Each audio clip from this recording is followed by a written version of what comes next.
since we have live streaming up and going. My name is Megan Bagwell. I'm the Director of Administration for the Office of the District Attorney here in the 12th Judicial District. Standing behind me is District Attorney Ann Kelly, that is Kelly, who you'll be hearing from shortly. I also have Sheriff from Saguache County, Dan Warwick, Warwick, Chaffee County Sheriff, Andy Rorick, Rohrich, and Colorado Bureau of Investigation, Agent in Charge, Chris Adams, ADAMS. After District Attorney Ann Kelly's statement, she'll be available for a few questions. Any other questions after that can be directed to media@da12.state.co.us. Thank you.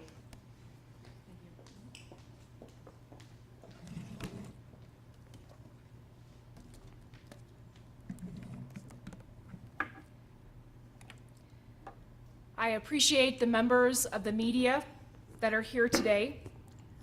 I scheduled this briefing to provide an update on the investigation that has been in the hearts and minds of the people of Chaffee County since Mother's Day of 2020.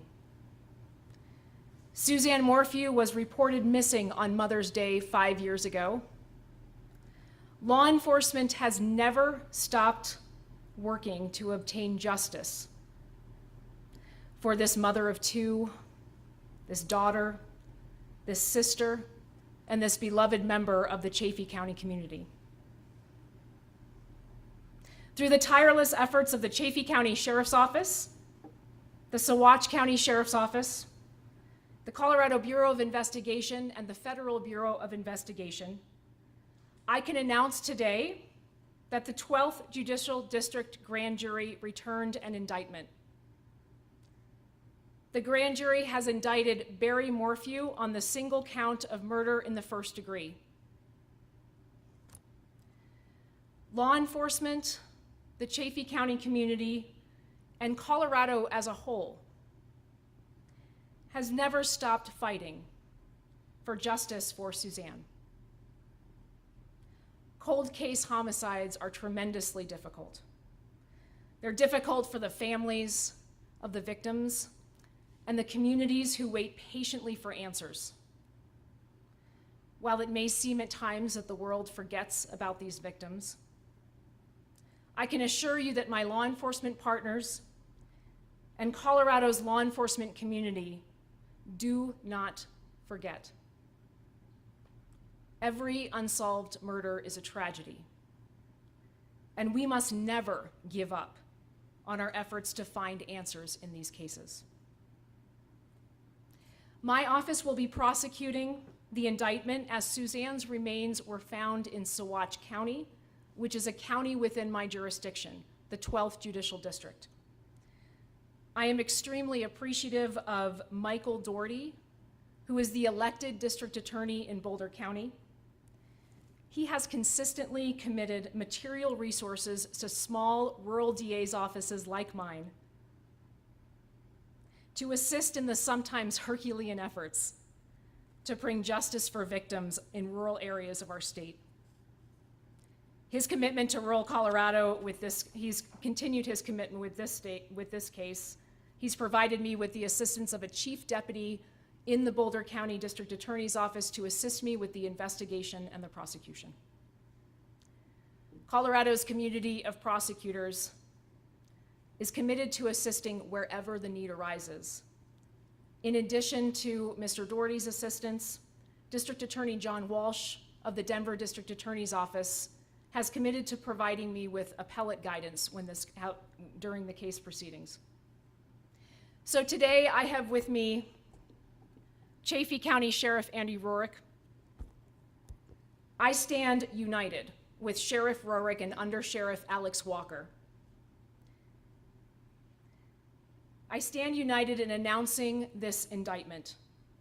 Through this process, I have seen firsthand how deeply Sheriff Rorick and Under Sheriff Alex Walker and the entire Sheriff's Department in Chaffee County cares about this case.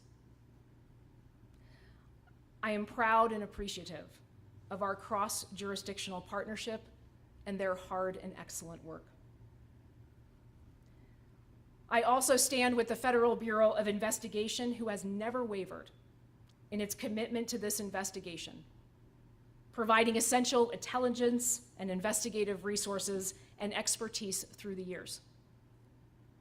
I also recognize and appreciate our continued partnership with the Colorado Bureau of Investigation. The Colorado Bureau of Investigation has done incredible work, and their CBI agents and analysts have worked very, very hard to advance the goal of finding answers in this investigation.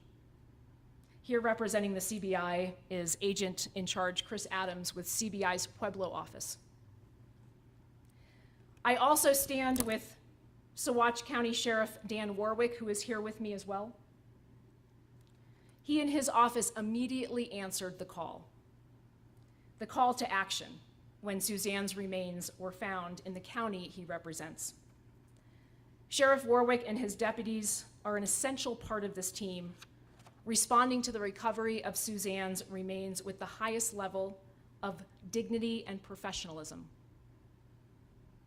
I also want to continue to recognize what I have come to expect in my years as a prosecutor, and that is multi-jurisdictional and multi-state cooperation and partnership. I want to recognize the Arizona Department of Public Safety, who immediately responded to our team's request for assistance in locating and arresting Barry Morphew in the Phoenix area. Mr. Morphew will be held by Arizona authorities pending extradition proceedings in that state. And upon conclusion of those proceedings, Mr. Morphew will be transported to Alamosa County to stand trial on the indictment. This indictment has been unsealed upon the arrest of Mr. Morphew. I asked for this briefing to provide you with an update and provide information to the community. Me and my team recognize the importance of being laser focused on the prosecution and to speak with one voice. And so for that reason, all of the agencies that have been involved in getting us to this place, as well as the prosecutors that have been willing to assist me in this investigation and prosecution, they have all been instructed to send any media requests to my office, and so that's what I'd ask of you. In an effort to be transparent, I'd like to thank the the Office of the Judicial District in this district for making the indictment immediately available, and so you can get a copy of that indictment on the State Judicial's website. It is linked on a page labeled Cases of Interest, and it's under Alamosa. Barry Morphew is presumed innocent in this case, and that presumption remains with him unless and until he is convicted at trial. And so once again, thank you for allowing me to provide an update to the community on this very important case. And I can take a couple of questions if you have them. Yes, sir. What was Barry doing in the Phoenix area? And thank you for the question. The question was, what was Barry doing in the Phoenix area? I appreciate the question, and that information was still being gathered. We have been working very, very hard to make sure that we run down anything we can with respect to this investigation, and our law enforcement officers will certainly be following that. Yes, sir. In the indictment, you noted a pharmacology expert testified that ban would render the recipient unable to resist any constrictions to the recipient's ability to breathe. Do you believe the dosage of ban was so great it killed her, or that she was so incapacitated she was strangled herself? And thank you for that question. I am looking forward to having our team present all of those facts in a court of law.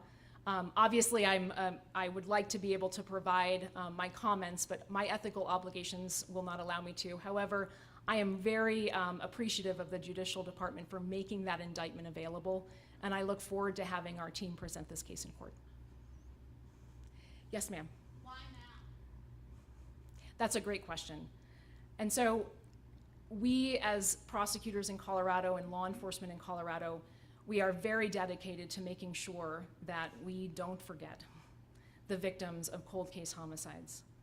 But we also understand that it is so important to make sure that we have done everything we can to bring a case to court And we are proud of the work that we've done. Every victim of homicide and murder in Colorado deserves that kind of attention, deserves that kind of work from law enforcement. And I would say that having the opportunity to work on these cases and to bring justice for these victims has been very important to me. Yes? Yeah, let me.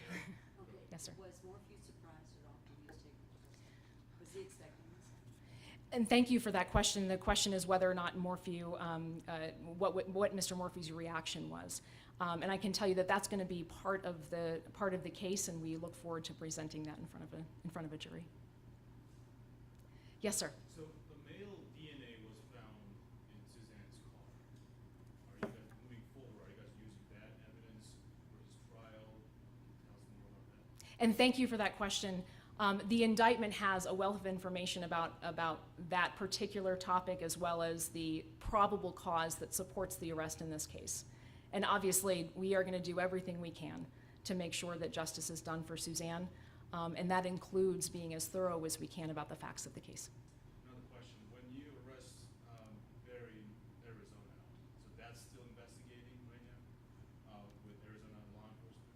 So the Arizona Department of Public Safety has been an incredible partner for us. They organized immediately when we asked them to respond when we received the indictment. So I very much want to thank the Arizona Department of Safety. What about you, sir?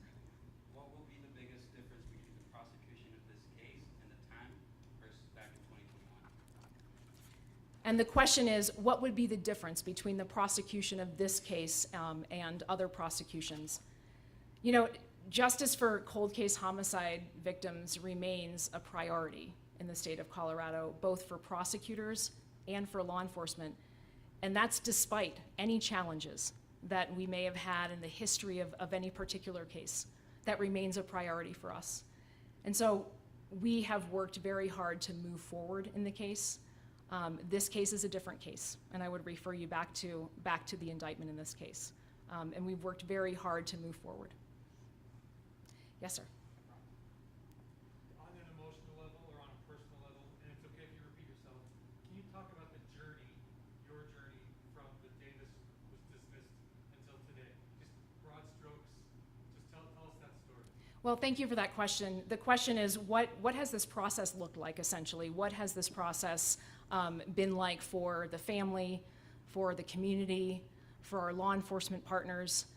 And I can tell you that it has been a long road. It has been a long road, and the families of the victim have been so patient. The community has been so patient. But I can tell you that our law enforcement officers have never forgot, have never given up, and they have been working so hard to get to the place where we are today. And so it is never enough to say we're just going to forget about it because it's too hard. And so that has been the process for me. And I'll take maybe one more question here in the front. Can you elaborate further on where Suzanne's remains were found in relation to Moffett? I know it was undisclosed, but can you provide any more detail about where she was found? So it was in and around the town of Moffett, and that raises an important question that I want to address. And so the remains of Suzanne Morphew were found in Saguache County, and that's obviously a county in my jurisdiction. And so jurisdiction in this county is appropriate. I can tell you that I have reached out to and contacted my friend and colleague, elected District Attorney Jeff Lindsay, who currently covers Chaffee County. He is in full support of our efforts to prosecute this case here and has committed to providing any resources that we need to prosecute this case. How did you know Morphew was in Arizona? And the question is I'm sorry, can you say that again? How did you know Barry was in Arizona? And I appreciate that question. We obviously have never given up on this investigation. And so working with our law enforcement partners, we were able to make that determination. Could anyone else possibly face charges? So right now we have the indictment in front of us, and we're committed to working hard to get that done. So, and this will be the last question. Thank you so much. Just one last question. From a community perspective,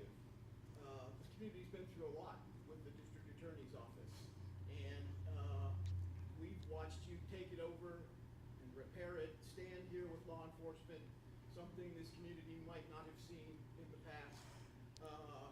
We've watched you build a staff. Now we're at the point where we've got all kinds of television cameras here because you've done what you've done in this particular case. Speak to what kind of satisfaction you have and gotten here, and is the job done with your staff, and can you now move forward? Well, and thank you. The question relates to the status of our district attorney's office and how and where we've been in the last 3 years. And thank you for the question. The effort that we undertook to come to the San Luis Valley, that I undertook to come to the San Luis Valley and build the district attorney's office was quite tremendous. But I can tell you that the collaboration of prosecutors across the state to assist me, to assist my staff, to assist law enforcement has been absolutely tremendous. It is a testament to how strong our law enforcement community is and how united the prosecutors in the state of Colorado are. And so assisting me in building the office in the San Luis Valley, that is a testament to the assistance that I've received across the state. So thank you for the question. Thank you for what you've done. One last question, and when do you expect Barry Morphew to show up in court? Thank you. So he's currently being held by the authorities in Arizona. He will go through a process of extradition, and when that process concludes, he will be then transported back to Colorado. So thank you so much.